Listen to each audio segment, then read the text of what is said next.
Hello বন্ধুরা, তোমরা সবাই কেমন আছো? আশা করি তোমরা সবাই ভালো আছো। দেখুন বন্ধুরা, এখানে ছিম আর আলু নিয়েছি। ছিম আর আলু চচ্চড়ি করবো আজকে আমি।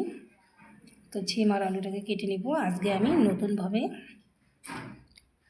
ছিম চচ্চড়ি করবো, একদম অন্যরকমভাবে। আপনারা দেখতে থাকুন।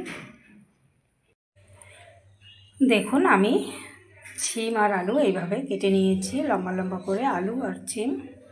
তো আমি এখন বসিয়ে দিব রান্না। দেখুন বন্ধুরা, কড়াই আমি তেল দিয়ে দিয়েছি, দিয়ে দেবো কাঁচা লঙ্কা তেলে রাখা। আর এখানে কয়েক পর রসুন নিয়েছি, কোটা দিয়ে দেব। ভালো করে একটু ভেজে নেব। দেখুন, লঙ্কা আর রসুন ভালো করে ভেজে নিয়েছি। এখন ছিমগুলো আমি দিয়ে দিব। দিয়ে দিচ্ছি ছিম আর আলু। ছিম আর আলুগুলোকে একটু ভালো করে ভেজে নেব। তারপরে এখন আমি পরিমাণ মতো লবণ দিয়ে দেবো। দিয়ে দিচ্ছি হাফ চামচ হলুদ গুঁড়ো।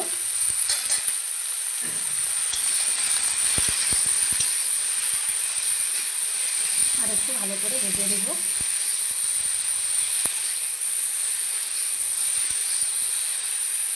দেখুন, ভালো করে ভেজে নিয়েছি। এখন আমি ঢেকে দেবো একটু।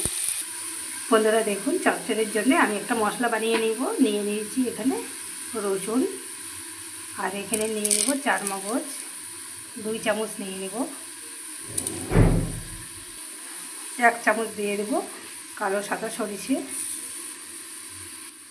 আর এখানে নিয়েছি আমি পোস্ত পরিমাণ মতো দিয়ে দেবো, 1 চামচ মতো দিয়ে দেবো। সবগুলো আমি মিক্সিতে বেটে নেব। দেখুন, আলু আর সিম ভালো করে ভেজে নিয়েছি। এখানে একটা টমেটো কেটে নিয়েছি, টমেটো দিয়ে দেবো।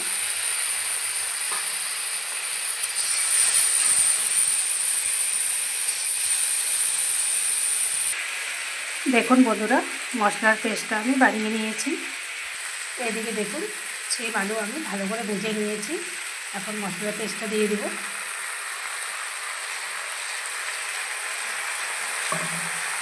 ভালো করে মিলিয়ে নেব।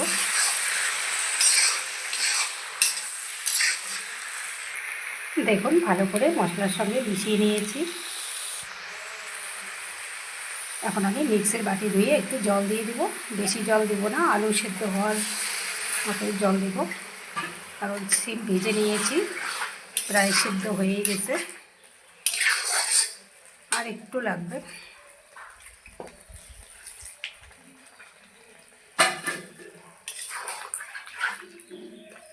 দেখুন, জল দিয়ে দিয়েছি আমি এখন ঢেকে একটু রান্না করে নেব। দেখুন বন্ধুরা, সিম চচ্চড়ি আমার একবারে রেডি।